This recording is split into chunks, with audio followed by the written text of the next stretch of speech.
Hola, hola, muy buenos días. Comenzamos una nueva clase de la unidad 2 de variable compleja para la licenciatura en matemática. Continuamos el estudio topológico del conjunto de los números complejos. Como recordarán, clases anteriores hemos visto varias cosas asociadas al conjunto de los números complejos. En particular, en la última clase hemos terminado recordando lo que era un conjunto compacto, viendo algunos ejemplos, estableciendo un par de propiedades de conjuntos numéricos que no hacían precisamente a los números complejos o a los conjuntos compactos, pero que son dos propiedades fundamentales que nos van a permitir desarrollar nuestra teoría que vamos a hacer en esta clase. Nos proponemos caracterizar de otras maneras, aparte de la definición, caracterizar de otras maneras a los conjuntos que son compactos y luego estudiar diversas de sus propiedades que nos van a servir en las clases posteriores, particularmente en la teoría de funciones, en la teoría de la continuidad y en la teoría de la integración de funciones de variable compleja. Así que empezamos con eso. Complejos. La primera de esas caracterizaciones, al principio les puede parecer un poquito extraña, pero con un poco de práctica, por supuesto que nos vamos a habituar. Y tiene que ver con la idea, como dice el título de esta diapositiva, de los cubrimientos por abiertos. Si yo tengo un subconjunto del plano y una familia de conjuntos del plano, donde cada elemento de esa familia sea un abierto, o sea, esta familia es una familia de conjuntos, es un conjunto de conjuntos, ¿sí? Supongamos que cada uno de esos conjuntos sea un abierto. Y supongamos que la unión de todos esos abiertos contiene a E. En ese caso, la familia esa de conjuntos abiertos que unidos contiene a E se llama un cubrimiento por abiertos para E. Cubrimiento porque cubre, contiene en el sentido que a lo mejor uno de estos conjuntos individualmente no contiene a E, pero entre todos llegan, la unión de todos llega a cubrir, a tapar, digamos, a contener a E. Y es cubrimiento por abiertos porque cada uno de los elementos de la familia es un abierto. O sea que cada punto de E está en por lo menos uno de los abiertos. Eso es lo que dice esta condición. Veamos un ejemplo. Los complejos de la forma parte imaginaria 0, parte real 1 sobre k, con k un entero positivo, o sea, el 1, el 1 medio, el 1 tercio, etc. Familia de índices, los enteros positivos. Y que cada A sub k sea el entorno de radio 1 sobre 2 por k más 1, alrededor de 1 sobre k. Ya vamos a ver un dibujito de esto más adelante. Pero ustedes se dan cuenta, estoy pensando en un conjunto cuyos elementos son de la forma 1 sobre k con k entero positivo y abiertos de la forma entornos con centro justamente en cada uno de los puntos que hay en E. Observarán ustedes el radio del entorno, tiene una expresión un poquito, no digamos complicada, pero cuando k crece, este radio se hace cada vez más chiquito. Bueno, el conjunto se dan cuenta que es 1 para k igual a 1, para k igual a 2, un medio, un tercio, un cuarto, un quinto, y bueno, y es una sucesión, digamos, una familia de puntos que se van aproximando arbitrariamente cerca del 0 sin llegar jamás a tocar a 0. 0 no está en E. Ocurre que cualquier punto de E es el centro de uno de los entornos que forman la familia de los azúcares. Así que cada punto de E está en al menos uno de los entornos, con lo cual E está contenido en la unión de todos estos azúcares. Por lo tanto, esta familia, la familia de todos los entornos de radio así alrededor de 1 sobre K, conforme K es un entero positivo, es un cubrimiento para este conjunto E. Cada elemento de E está en al menos uno de los entornos. Y nos preguntamos, bueno, perfecto, acá hay una cantidad infinita de conjuntos en este ejemplo que, digamos, hay una cantidad infinita de conjuntos que unidos contienen a E. ¿Habrá alguna subfamilia finita que también lo cubra a E? O sea, con subfamilia nos referimos a de todos los miembros de la familia que constituyen el cubrimiento de todos esos conjuntos, elegir una cantidad finita y conservar esa propiedad de seguir cubriéndolo a E. O sea, existe un subconjunto del conjunto de índices que sea finito y que si yo uno los elementos, los conjuntos de la familia que corresponden a esa familia finita de índices, los sigo cubriendo a E. Más o menos acá me dicen, si yo tengo una familia infinita que tapa a E, ¿puedo dentro de esos conjuntos infinitos elegir unos cuantos, lo cual quiere decir una cantidad finita? Puede ser grande, pero finita, que también lo contenga E. Si existe al menos una selección de conjuntos dentro de la familia que unidos lo tapan a E, esa subcolección, o sea, esto también es un conjunto de conjuntos donde cada conjunto acá también es un conjunto de acá, pero una cantidad finita hay acá porque el lambda prima es finito. Entonces, esa familia finita se llama un subcubrimiento finito del cubrimiento original A sub K, con K en lambda, para E.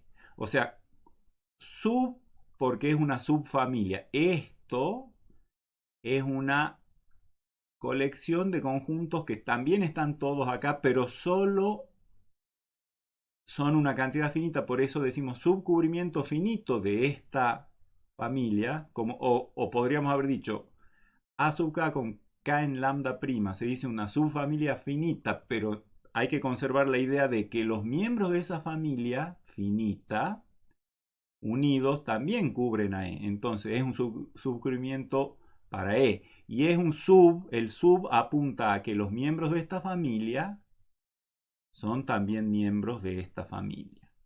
Cubrimiento porque tapan a E.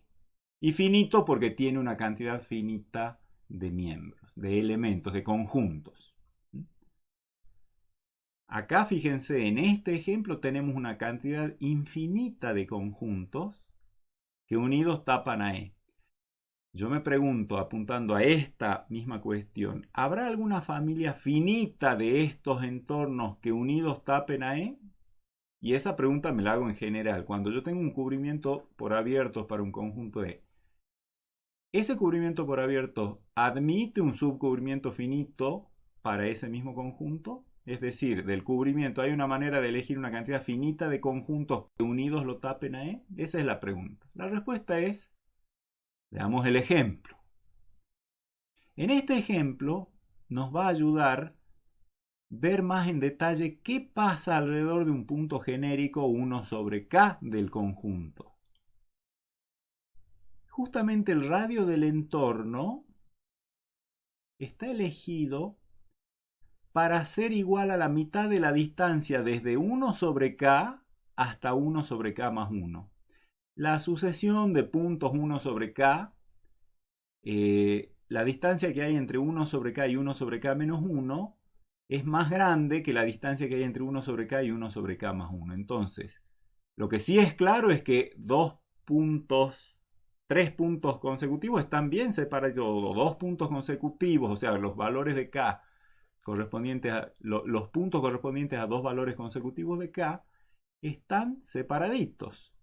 Y justamente este radio, hagan las cuentas, equivale a la distancia entre 1 sobre K y 1 sobre K más 1. Si restan 1 sobre K menos 1 sobre K más 1, les da exactamente 1 sobre K por K más 1. y la mitad de esa distancia es justamente el radio del entorno. No sé si llegan a ver entonces que un A sub k, el A sub k, que es el entorno del radio 1 sobre k alrededor de, perdón, el entorno del radio 1 sobre 2 por k más 1, que es esta distancia, que es la mitad de esta hasta acá, alrededor de 1 sobre k, contiene nada más que un punto de E, que es 1 sobre k. ¿Sí? O sea, todos los puntos de K, de E, perdón, son aislados. Entonces uno puede trazar algún radio del entorno que lo contenga justamente, únicamente al centro del entorno, que es un punto de E. Con esa elección, ¿qué tenemos? Si cada uno de los miembros de esta familia de los A sub k contiene un solo punto de E, si yo tomo una cantidad finita de miembros de esa familia, ¿puedo cubrir a E? No, porque E tiene infinitos puntos, así que E jamás va a estar contenido en una unión finita de abiertos de esta forma. O sea que la respuesta a la pregunta es: no siempre existe. No siempre un cubrimiento por abiertos para un conjunto admite un subcubrimiento finito. En este caso no hay forma, reitero, de elegir un lambda prima finito de lambda y que tome los elementos, los abiertos que corresponden a esos K en esa familia finita y que al unirlos me tapen, me cubran a E. No hay forma por este argumento que acabo de ver. Cada uno de estos conjuntos tiene un solo punto de E, una cantidad finita unida va a contener una cantidad finita de puntos de E y jamás lo va a cubrir a todo E porque E es infinito. A pesar de que esto parece extraño, que no veníamos hablando de compactos y ahora me vienen con los cubrimientos y qué es esta porquería, podrían llegar a decir ustedes, pero no es, no es para nada desconectado con la idea que les acabo de transmitir. Es una teoría muy interesante la que liga a los cubrimientos por abiertos, los subcubrimientos y los compactos. Vamos allá. Primero vamos a demostrar que si yo tomo un rectángulo cualquiera, caracterizado por extremo izquierdo la recta que pasa por la recta vertical por A, extremo derecho la recta vertical por B, A y B números reales, obviamente A menor o igual que B, y extremo inferior la recta horizontal que pasa por C, y extremo superior la recta horizontal que pasa por D. Ya vamos a ver un dibujito de esto. Eso va a ser un rectángulo relleno, ¿no es cierto? Borde más interior. Le llamamos R0. Cualquier cubrimiento por abiertos para ese rectángulo admite subcubrimiento finito. O sea, en el ejemplo de la diapositiva anterior, dábamos un ejemplo de un conjunto en el que dábamos un cubrimiento por abiertos que no admitía subcubrimiento finito. Ahora estamos enunciando algo fortísimo. Estamos diciendo que cuando tengas un rectángulo, cualquier cubrimiento por abiertos de ese rectángulo admite subcubrimiento finito. La demostración es astuta, diría yo, y es un tipo de construcciones que vamos a ver unas cuantas veces a lo largo del curso. Acá está el dibujo del rectángulo, ¿sí? Digamos que es un rectángulo con lados paralelos a los ejes, desde A hasta B, como decía hace un rato, y de C hasta D. Ese es R0, está marcado con gris ahí. Con delta está marcada la medida, en realidad, de la diagonal. O sea, delta es la distancia entre el complejo AC, que sería el vértice inferior izquierdo, y el vértice superior derecho, que es el complejo BD. La medida, el módulo de la diferencia de esos complejos da la medida de la diagonal. ¿Se imaginan ustedes que justamente esa diagonal, esa medida de la diagonal es el diámetro del conjunto. Es decir, no hay chance de que dos puntos dentro del rectángulo estén a distancia mayor que la diagonal. ¿Sí? Justamente este es un caso en el que la distancia máxima se alcanza y se alcanza justo para dos vértices opuestos del rectángulo. Pero cualquier otra parejita de puntos que yo tome va a tener distancia desde un punto hasta otro menor o igual que la medida de la diagonal, delta. Entonces miren lo que tenemos que demostrar. Que si yo tomo una familia de abiertos que tapan, cubren su unión entre todos unidos, cubren a este rectángulo R0, seguro que puedo elegir una cantidad finita de esos abiertos que también lo tapan a R0.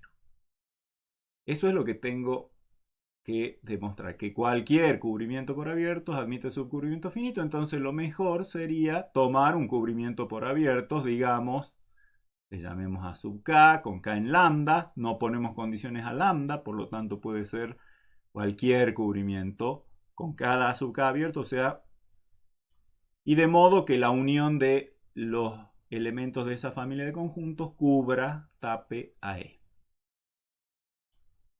Y supongamos que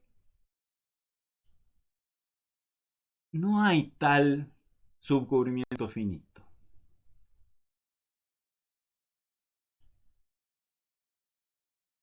Entonces, quiere decir que para cualquier selección de conjuntos, cualquier selección finita de conjuntos que yo haga, ¿cómo hago una selección? Acá tengo los conjuntos indizados por K con K moviéndose en lambda. Si yo quiero elegir una cantidad finita, como veíamos hace un rato, tomamos un subconjunto de la familia de índices que sea finito y hago acá variar en esa familia finita. Entonces, vamos a suponer que para todo lambda prima subconjunto de lambda que sea finito, se tiene que la unión de los elementos de esa familia finita no tapa a R0. O sea, vamos a suponer en otras palabras que este cubrimiento que yo he tomado genérico por abiertos no admite subcubrimiento finito. O sea, no hay una forma de elegir una cantidad finita de estos. Entre todos sí lo tapan a E, pero no hay una forma de elegir una cantidad finita de abiertos, de esos abiertos, que lo tape a E. A esa la vamos a llamar suposición S. Y vamos a ver que el solo hecho de suponerlas nos conduce a una contradicción. Con lo cual, por supuesto que va a quedar demostrado. Y la culpable de la contradicción va a ser la suposición S. Así que vamos a hacer todo bien. Y si hacemos todo bien y llegamos a una contradicción, quiere decir que la suposición S no puede ser cierta y es cierta su negación, que es que sí existe un subcubrimiento finito para el rectángulo dentro de esta familia. Entonces, fíjense cómo vamos a hacer una construcción. Vamos a construir una serie de rectángulos. Al rectángulo original R0 lo vamos a dividir por sus mitades, o sea, vamos a dividirlo en 4 rectángulos iguales, trazando el lado vertical que pasa por la mitad de los lados horizontales y el lado horizontal que pasa por la mitad de los lados verticales. Se nos van a quedar generados 4 rectángulos. Acá cada uno de estos representa el respectivo borde con su relleno. Entonces, a R0 lo hemos dividido entre 4 rectángulos. Los rectángulos se tocan en esos lados. Y tiene que ocurrir, recuerden que el R0 era cubierto por la unión de todos los A sub K, de todos, pero que no había una subfamilia finita de los A sub K que cubra a todo R0. Eso quiere decir que uno de estos 4 rectángulos, ya sea el R01 o el R02 o el R03 o el R04, al menos uno de ellos no es cubierto por ninguna subfamilia finita de los A sub k con k en lambda. O sea, uno de estos cuatro por lo menos cumple que para toda elección finita de los A sub k, la unión de los A sub k con k en esa colección finita no cubre al rectángulo R0J, digamos, el 01, 02, 03 o 04. ¿Por qué es eso?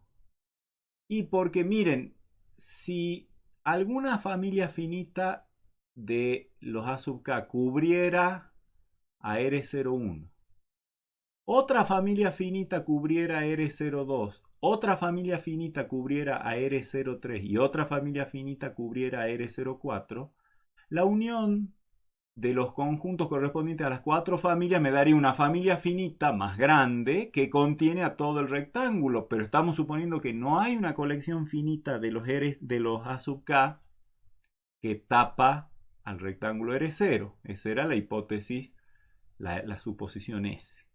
Así que en realidad la suposición S se traslada a por lo menos uno de estos rectángulos. Podrían ser los cuatro, pero con total seguridad que al menos uno cumple con que no hay una subfamilia finita de los A sub k con k en lambda que cubra a ese rectángulo. A ese rectángulo le vamos a llamar R1. Veamos una figurita. Supongamos que haya sido este, el R03. Bueno, ese va a ser nuestro R1. Fíjense que hemos generado entonces a partir de R0, que no había forma de elegir una cantidad finita de A sub k que lo tapen, hemos encontrado un R1 subrectángulo, borde más interior, y por lo tanto contenido en R0, tal que no hay ninguna subfamilia finita de los A sub k del cubrimiento original que lo cubre a R1. A R1 le vamos a hacer el mismo trabajo, lo vamos a dividir en 4,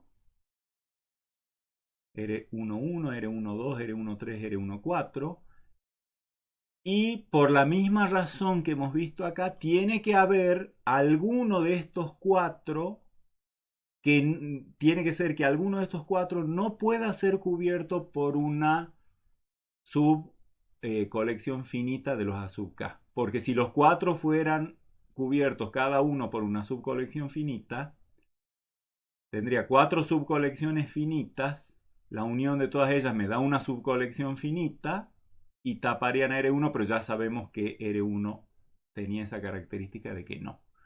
O sea que de estos cuatro hay uno de ellos tal que no es cubierto por ninguna subfamilia finita de los A sub k. Le llamamos R2 a ese rectángulo. Si hay varios, elijo uno. Le llamamos R2. Y entonces, bueno, por ejemplo, qué sé yo, que haya sido este de acá. Entonces, de un R0 he pasado a un R1, luego he construido en realidad un R1, luego he construido un R2, y si aplico este razonamiento a R2 y así sucesivamente, voy a poder generar una familia de rectángulos que cumple cada uno de ellos lo siguiente.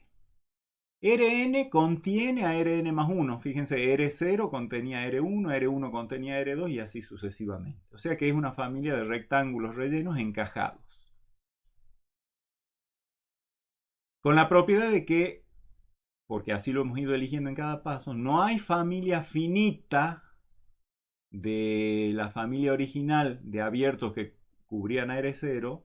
No había una forma de elegir una cantidad finita de ellos que cubra esa cantidad finita a cada uno de estos rectángulos, al Rn. Y por otro lado, la diagonal de Rn, fíjense, la diagonal de R0 era delta. La diagonal de R1 va a ser delta sobre 2 porque es un rectángulo que tiene la mitad de los lados, o sea, los lados miden la mitad que los de R0, así que entonces la diagonal es delta sobre 2 para R1. Para R2, de nuevo se divide por 2 la diagonal, por lo tanto delta sobre 2 al cuadrado, y en general para el enésimo rectángulo la diagonal va a ser delta sobre 2 a la n. O sea, a la diagonal delta del rectángulo R0 original la dividimos por 2 a la n y eso me da la diagonal del enésimo rectángulo. Y lo mismo que veíamos para el rectángulo original, el hecho de que la diagonal de un rectángulo sea delta sobre 2 a la n quiere decir que la máxima distancia posible en el rectángulo es menor o igual que la diagonal, o sea que delta sobre 2 a la n. Así que por esta condición de tener rectángulos rellenos encajados, una cantidad infinita, numerable, tantas como números naturales, y por el resultado que hemos demostrado en una de las diapositivas previas, existe, o sea, la intersección de los rectángulos es no vacía, por lo tanto tiene al menos un elemento que le vamos a llamar Z estrella. Existe un complejo que le vamos a llamar Z estrella que está en todos los rectángulos, ¿sí? La intersección es no vacía, ese es el resultado de una diapositiva que hemos visto hace poquito, así que se la tienen que acordar en esta misma clase. Así que hay un punto, al menos un punto que está en todos los rectángulos. En particular está en el más grande, en el R0. ¿Está en todos? Bueno, R0 es uno de ellos, así que más vale que Z estrella está en R0. Y R0 está, recuerden que hemos tomado los A sub k con k en lambda eran un cubrimiento por abiertos para R0, así que la unión de los A sub k con k en lambda cubre a R0 y Z estrella pertenece a R0, por lo tanto Z estrella tiene que estar en alguno de los abiertos de la familia, de los A sub k con k en lambda.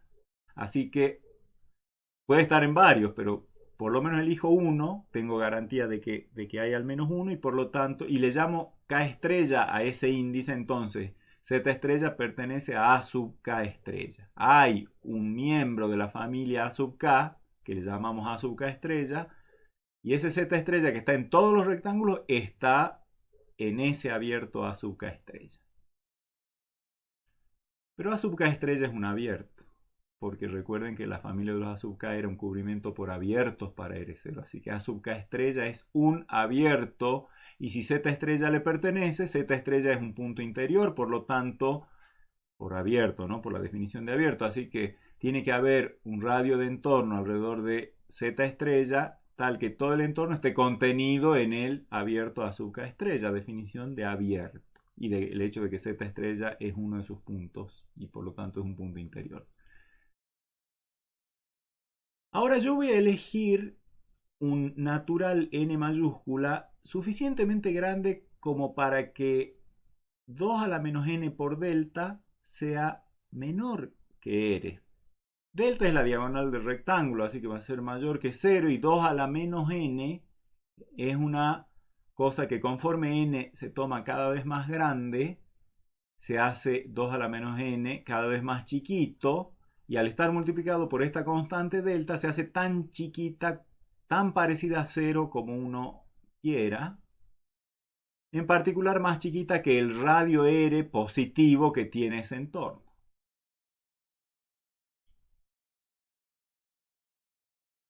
Así que fíjense qué va a pasar por C.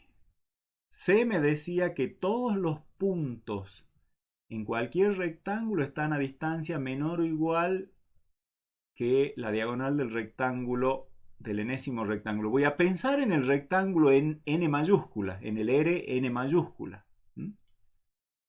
Va a ocurrir, fíjense, el Z estrella está en todos los rectángulos, por lo tanto Z estrella está en r n mayúscula. Y si yo tomo cualquier otro elemento W del rectángulo relleno, por esto que dice acá, la distancia entre W y Z estrella va a ser menor o igual que la diagonal del rectángulo Rn, que es delta sobre 2 a la n. Pero este número, por elección de n, es menor que r. Moraleja de eso, todo punto del rectángulo está a distancia de z estrella menor que r, por lo tanto Rn, todo el rectángulo relleno, está contenido en el entorno de radio r alrededor de z estrella, que es un subconjunto de A sub k estrella. Así lo hemos elegido a r. Por lo tanto, fíjense, si yo tomo lambda prima finito, más que finito con un solo elemento que sea justito ese k estrella, voy a tener que lambda prima es un subconjunto de lambda porque k estrella está en lambda. Así que esto es un subconjunto finito de lambda. ¿Sí? Lambda prima es finito. ¿Y qué me da la unión con k en lambda prima de los a sub k? Bueno, en lambda prima hay una sola posibilidad, que es k estrella. Así que esta aparente unión en realidad corresponde a un solo conjunto que es el a sub k estrella. Y a sub k estrella contiene a Rn. Pero ¿cómo? No era que Rn, o sea, todos los rectángulos, en particular el Rn este, no había forma de elegir una cantidad finita de a sub k que me lo cubran a Rn. Bueno, acá estamos viendo que sí es posible. O sea, de hecho, eligiendo un solo conjunto de los a sub k, tapo a Rn. Eso, por supuesto, hemos hecho todo bien y por lo tanto hemos llegado a una contradicción a la B, a la condición B, que me decía que ningún rectángulo podía ser cubierto con una cantidad finita de los a sub k. Entonces, ¿esa contradicción de dónde proviene? De la suposición S que hicimos. Entonces, la suposición S está mal y su negación está bien. O sea, se cumple que cualquier rectángulo con su relleno, dado cualquier cubrimiento por abiertos, para ese rectángulo, tiene ese cubrimiento un subcubrimiento finito para el rectángulo.